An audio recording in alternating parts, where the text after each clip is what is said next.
So the new Season 6 for Warzone just dropped, and there wasn't that many nerfs and buffs as we expected. Actually, there was no buffs at all. All they did was nerf these 4 weapons, but did they nerf them significantly? Well, they kind of did with the recoil in every single one of these weapons. They did not change the TTK at all, only recoil. So today, we're going to be testing all these weapons to see if they're still viable in Warzone. Let's jump right into this video. Alright, so the first one we got is the C58, and all they said was the recoil has been increased. So first we're going to do a simple test here, mounting the weapon, and we're just going to try and beam as far as we can. Actually, that guy right there.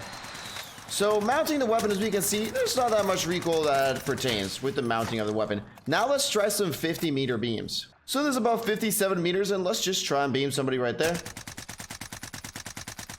So recoil does not seem that significant. Again, can beam pretty easily with this. Now let's go into the 100-meter beam. So that's actually 70. So maybe if we try to beam somebody at the back there. And oh my god, oh shit. So this is definitely a lot harder.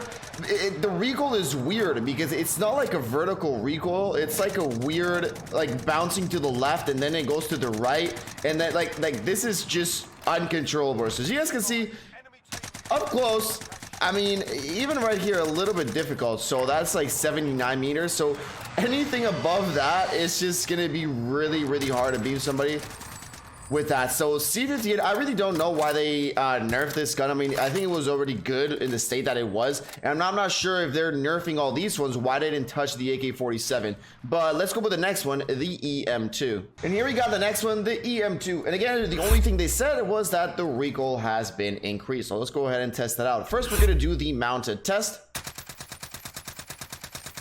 And mounted seems to be about the same. Again, this gun does have like a lot of bouncy recoil, as you can see there. But seems to be pretty controllable while bouncing. Let's go ahead and test the 50 meters. So let's do a 50-meter test right there inside of that truck. And I can definitely feel it just a little tad more. I think it's like it bounces maybe a little bit more from what I feel.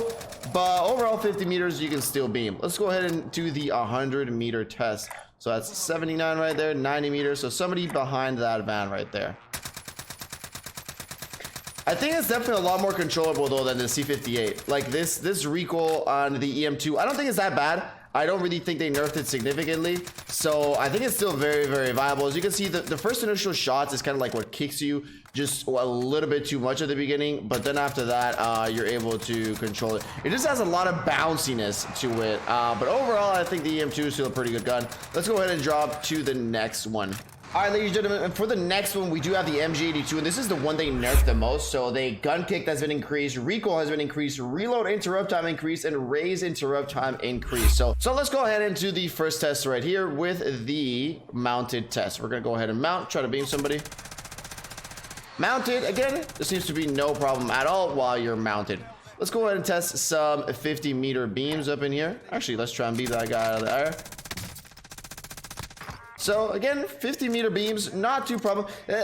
We've noticed this sort of trend, like 50 meters, 75 meters doesn't seem to be that big of a difference. Let's see how easy it is to beam these guys far away. So I don't really see that much, although they said they added it the most for this. Maybe if we try to beam something like 100 meters, maybe. Like, I think maybe like somebody up there, maybe. Let's go just a little bit back. And let's see what's up.